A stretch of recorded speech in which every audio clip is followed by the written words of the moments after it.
नमस्कार दोस्तों, आध्यात्म चैनल में आप सभी का स्वागत है। दोस्तों, आज मैं आध्यात्मिक कथा में आपको एक अमृतवाणी के बारे में बताऊंगी।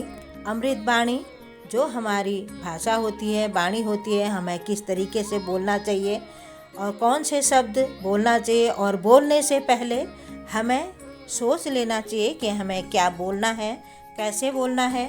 तो इसी के बोलने पर ही हमारे एक शब्द में ही कई चीज़ें छुपी होती हैं।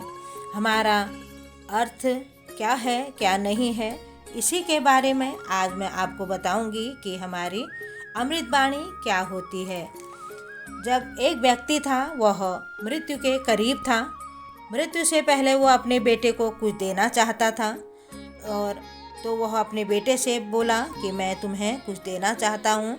मेरे पास एक थैला है जो सोने के चांदी के सिक्कों से भरा हुआ है, और मैं इसकी एक प्रार्थना तुम्हें बताऊंगा, तुम उसे दोहराते जाना।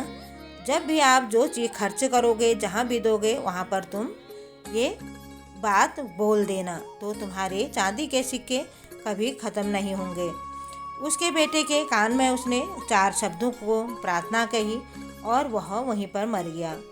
तो अब बेटा चांदी के सिक्के का भरा थैला देखकर वह खुश हो जाता है, उसको आनंदित हो जाता है, उसको खर्च करने में वह लग जाता है।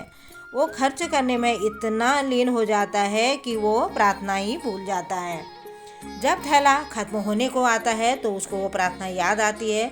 अब जब वो प्रार्थना करना चाहता है तो वो प्रार्थना तो वो पहले ही भूल चुका होता है। अब वो एक दूसरे से पूछने जाता है कि मेरे बाबा ने मुझे एक प्रार्थना कही थी, 4 शब्द थे, अब मैं क्या कहूँ, मेरी मदद कर दो। वो पड़ोसन के पास जाता है तो वह प्रार्थना के बारे में तो वो कहती है कि मुझे 4 शब्द तो आते हैं, लेकिन तुम्हारे बाबा ने पता नहीं कौन से बोले थे, तो मुझे तो यही मालूम है, ईश्वर मेरी मदद करो। तो वह यही बोलता रहता है। तो उसमें उसके चांदी के सिक्के नहीं बढ़ते हैं। अब वो बहुत परेशान हो जाता है। परेशान होता है तो वो भगवान को भी याद करता है।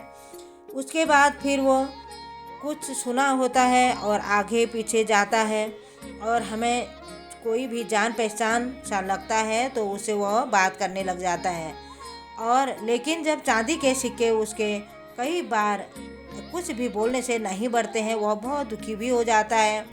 फिर वो एक फादर के पास जाता है, तो वह फादर को बताता है, सारी कहानी कहता है। तो वह फादर कहता है कि 4 शब्द मुझे भी आते हैं, ईश्वर तुम महान हो।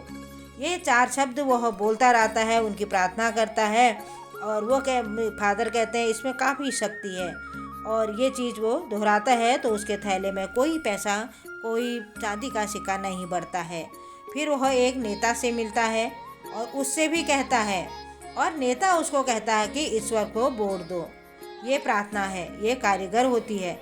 तो वो ये भी बोलता जाता है, वो इसमें भी उसके सिक्के नहीं बढ़ते हैं। वो फिर परेशान हो जाता है और फिर बहुत उदास हो जाता है। उदास होते हुए और फिर आगे बढ़ता है। उसने सभी से मिलकर देख लिया था, मगर प्रार्थना नहीं मिली जो पिताजी ने उसको कही हुई थी। उदास हो गया था, घर में बैठा हुआ है, और भिखारी उसके दरवाजे पर आए हैं। उसने कहा, सुबह से कुछ नहीं खाया, खाने के लिए कुछ हो तो हमें दे दो। उस लड़के ने बचा हुआ खाना उस भिखारी को दे देता है।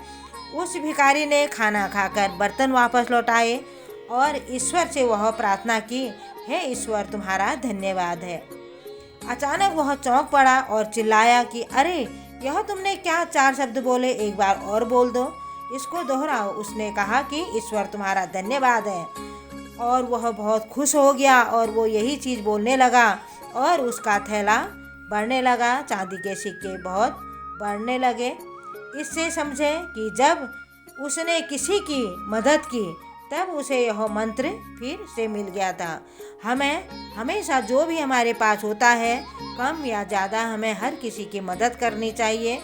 भूखे को खाना खिलाना चाहिए, प्यासे को पानी पिलाना चाहिए, और जो भी जिसकी भी जिस तरीके से मदद होती है, हमारे पास जितना होता है हमें उसी तरीके से उनकी मदद करनी चाहिए। और उसके साथ साथ में हमें ईश्वर का धन्यवाद ज़रूर करना चाहिए। ईश्वर का धन्यवाद करते हुए हमें कभी नहीं भूलना चाहिए। ईश्वर तुम्हारा धन्यवाद है, यही हमारी उच्च प्रार्थना होती है। और धन्यवाद ईश्वर का हमेशा हमें करना चाहिए। हमारा ईश्वर को धन्यवाद करने से हर चीज़ हमारा बढ़ता जाता है।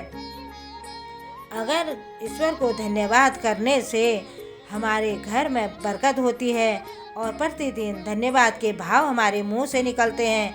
ऐसा ज्ञान सुनने से, पढ़ने से मौका हमें प्राप्त होता है और बिना किसी प्रयास से यह ज्ञान हमारे जीवन में उतर रहा है। तो वरना ऐसे अनेक लोग हैं जो झूठी मान्यताओं में भी जीते हैं और उन्हीं मान्यताओं में मरते हैं, जो मरते वक्त भी उन्हें सत्य का पता कभी नहीं चल पाता है।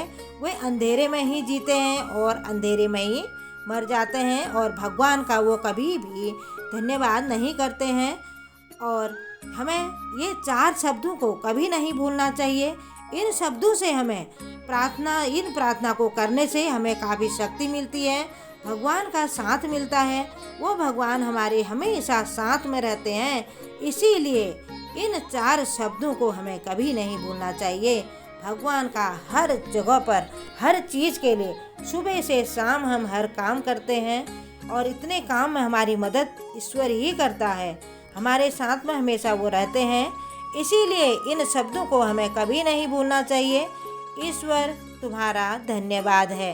हे ईश्वर, आपका बार बार धन्यवाद है, धन्यवाद है, धन्यवाद है। ये हमें हमेशा बोलते रहना चाहिए। धन्यवाद।